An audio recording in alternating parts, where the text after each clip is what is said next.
Welcome student, অ্যাপেক্সের YouTube চ্যানেলে তোমাদের স্বাগত। তো দেখো, আবার একটি নতুন সরকারি চাকরির খবর নিয়ে তোমাদের কাছে হাজির হয়েছি। তো তোমরা দেখতেই পাচ্ছ রাজ্যের স্বাস্থ্য দপ্তরে নিয়োগ। তো রাজ্যের স্বাস্থ্য দপ্তর থেকে তোমাদের একটি নোটিফিকেশন জারি করা হয়েছে, যেখানে গ্রুপ ডি সহ প্রায় 20টি পদে তোমাদের নিয়োগ করা হবে। ঠিক আছে? এবং বেতন দেখো, তোমার 8,000 থেকে 22,000 টাকা বেতন আছে। আর আবেদনের শেষ তারিখ আছে 11ই নভেম্বর। তো আবেদনের শেষ তারিখ তোমরা অনেক দিন পাচ্ছ। তো তোমরা ভিডিওটা পুরোটা দেখো, তাহলে বুঝতে পারবে তোমাদের কি কি পদে নিয়োগ করা হবে, তোমাদের যোগ্যতা কি, বেতন কত, কোথায় নিয়োগ হবে, সবকিছু এই ভিডিওর মাধ্যমে আলোচনা করব। তার আগে সকলের কাছে আরেকটা রিকোয়েস্ট, যারা চ্যানেলটা নতুন ভিজিট করছো, তোমরা চ্যানেলটাকে সাবস্ক্রাইব করো, যাতে তোমরা এরকম সরকারি চাকরির আপডেট খুব সবার আগে তোমাদের কাছে পৌঁছে যায়। এবং তোমরা এইগুলো শেয়ার করে দিও, তোমাদের অনেক বন্ধু বান্ধবী আছে যারা এই সমস্ত ভিডিও দেখে অনেক উপকৃত হতে পারে। এছাড়াও আমাদের যে সমস্ত ফ্রি ক্লাস আমরা প্রোভাইড করি, সামনে যে সমস্ত আপকামিং এক্সাম আছে সেই ক্লাসগুলো তোমরা ফলো করতে পারো। ঠিক আছে? তো চলো যা যাক ভিডিওতে।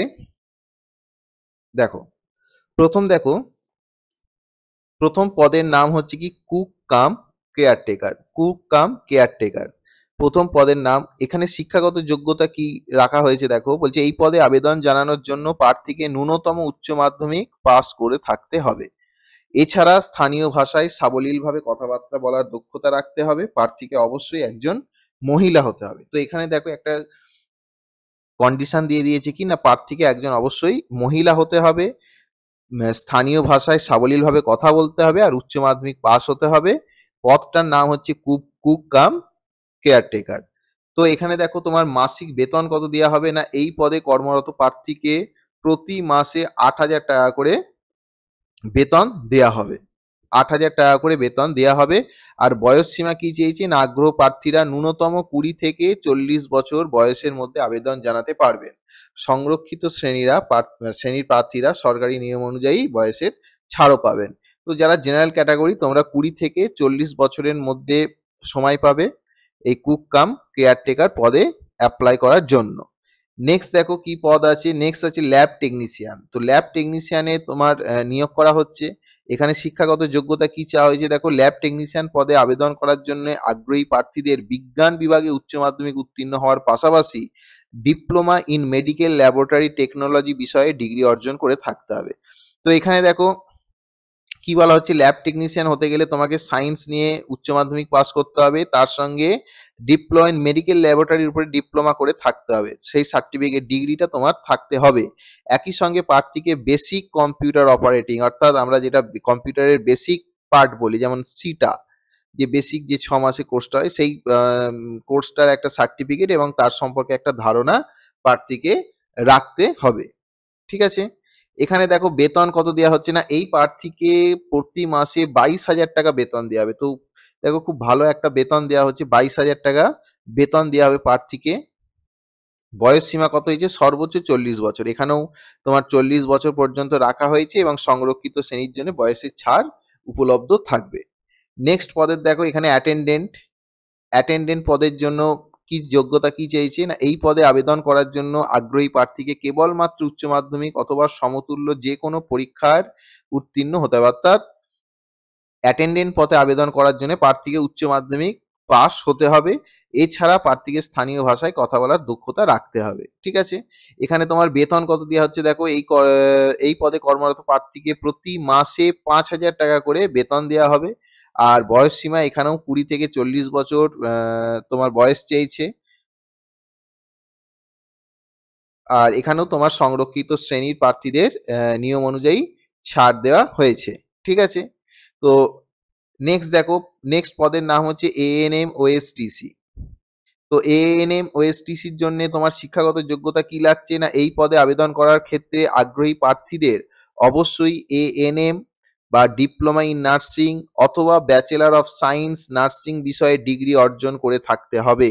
সুতরাং এএনএম ওএসটিসিতে তোমার ফর্ম ফিল আপ করতে গেলে এই ডিগ্রিগুলো কিন্তু তোমার অবশ্যই থাকতে হবে। এএনএম বা diploma in nursing, bachelor of science nursing বিষয়ে ডিগ্রি অর্জন করে থাকতে হবে। আবেদনকারীকে পশ্চিমবঙ্গের একজন স্থায়ী বাসিন্দা হতে হবে এবং স্থানীয় ভাষায় কথা বলার দক্ষতাও রাখতে হবে। এখানে তোমার বেতন কত দেওয়া হচ্ছে দেখো, এখানে মাসিক বেতন দেওয়া হচ্ছে এই পদে কর্মরত প্রার্থীকে প্রতি মাসে 18,000 টাকা, প্রতি মাসে 18,000 টাকা করে পারিশ্রমিক দেওয়া হবে। আর বয়স সীমা চেয়েছে দেখো, এই পদে আবেদন করার জন্য সর্বোচ্চ বয়স সীমা হলো 60 বছর।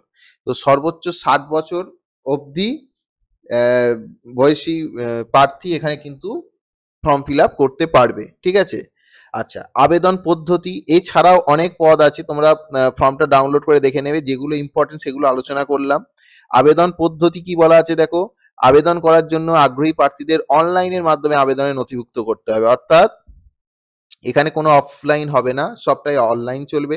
সেটা কোথায় না, রাজ্য সরকারের স্বাস্থ্য দপ্তরের যে অফিসিয়াল ওয়েবসাইট আছে, অফিসিয়াল ওয়েবসাইট কি www.wbhealth.gov.in, এই যে ওয়েবসাইটটি আছে, এই ওয়েবসাইটে গিয়ে সংশ্লিষ্ট প্রার্থীকে আবেদনটা জানাতে হবে এবং রেজিস্ট্রেশন প্রক্রিয়া সম্পন্ন করতে হবে। এরপর নির্দিষ্ট নিয়োগ বিজ্ঞপ্তি অধীনে অনলাইন আবেদনপত্র পূরণ করতে হবে, অর্থাৎ রেজিস্ট্রেশন করার পর অনলাইনে আবেদন তোমাকে পূরণ করতে হবে। সমস্ত তথ্য সঠিকভাবে পূরণ করার পর প্রয়োজনীয় নথিগুলি স্ক্যান কপি নির্দেশ অনুযায়ী আপলোড করে আবেদনের ফিস জমা দিতে হবে, ঠিক আছে। আবেদনের ফিস কত বলেছে দেখো, এখানে সংশ্লিষ্ট এই নিয়োগের ক্ষেত্রে সংরক্ষিত শ্রেণীর প্রার্থীদের 50 টাকা এবং অসংরক্ষিত হবে, অসংরক্ষিতের ক্ষেত্রে যারা সংরক্ষিত তাদের হয়তো 50 টাকা, আর অসংরক্ষিতদের ক্ষেত্রে কিন্তু 100 টাকার আবেদন ফি জমা করতে হবে। নেট ব্যাংকিং, ডেবিট অথবা ক্রেডিট কার্ড, ইউপিআই ইত্যাদির মাধ্যমে অনলাইনে আবেদন ফি জমা করা যাবে, ঠিক আছে। তো আবেদন ফিস তোমরা বুঝতে পারলে। এবার দেখো নিয়োগের স্থান, অর্থাৎ কোথা থেকে বিজ্ঞপ্তিটা প্রকাশ হয়েছে এবং কোথায় তোমাদের নিয়োগ হবে। না, এই বিজ্ঞপ্তির অধীনস্থ সমস্ত ধরনের শূন্য পদ, অর্থাৎ যে 20টি যে শূন্য পদের কথা এখানে বলা হচ্ছে, সেই 20টি শূন্য পদে নিয়োগই কিন্তু দার্জিলিং জেলার গোর্খা টেরিটোরিয়াল আর্মি সংস্থার অধীনে, অর্থাৎ দার্জিলিং জেলার গোর্খা টেরিটোরিয়াল আর্মি সংস্থার অধীনে কিন্তু নিয়োগটা হবে। প্রার্থীরা দার্জিলিং জেলার স্বাস্থ্য বিভাগের বিভিন্ন দপ্তরে শূন্য পদের ভিত্তিতে নিয়োগ পাবেন, অর্থাৎ প্রার্থীকে কিন্তু এই যে দার্জিলিং জেলার যে স্বাস্থ্য বিভাগ সেখানেই তার নিয়োগটি হবে, ঠিক আছে।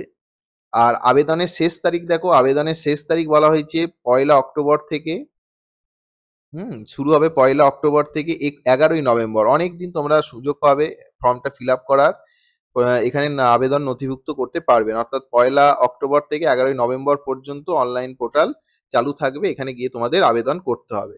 তো দেখো তোমাদের সামনে অফিসিয়াল নোটিফিকেশনটা নিয়ে এসেছি।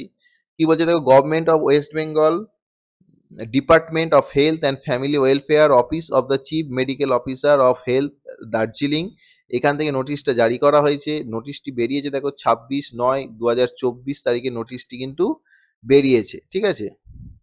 রিক্রুটমেন্ট নোটিশ দেখো, নোটিফিকেশন সাবজেক্ট কি বলেছে না, recruitment notice for selection of the contractual staff under NHM and Ayush programme for Darjeeling GTA, ঠিক আছে। এখানে কন্ট্রাকচুয়াল স্টাফ নিয়োগ করা হবে এই আয়ুষ প্রোগ্রাম, এই NHM এর অধীনে। তো তোমাদের এই ফর্মটা পুরো তোমরা ডাউনলোড করে নিও, এখানে সমস্ত শূন্য পদ আলোচনা করা আছে, কোথায় কতগুলো মানে 20টি পদের কতগুলো করে শূন্য পদ, সবই তোমরা ডিটেলস পেয়ে যাবে, ডেসক্রিপশনে এগুলো সব থাকবে, তোমরা একবার দেখে নিও, ঠিক আছে। তো আজকে তোমাদের সঙ্গে এই আহ, আলোচনা এইটুকুই করলাম, দেখা হচ্ছে আবার একটা নেক্সট ভিডিওয়। তো তোমরা পাশে থেকো, সঙ্গে থেকো, চ্যানেলটাকে সাবস্ক্রাইব করো এবং সবসময় ফলো রেখো, যাতে এই ধরনের আপডেট তোমাদের সবার আগে পৌঁছে যায়, ঠিক আছে। তো আজ এই অবধি, আবার দেখা হচ্ছে নতুন কোনো একটা চাকরির খবর নিয়ে। Thank you.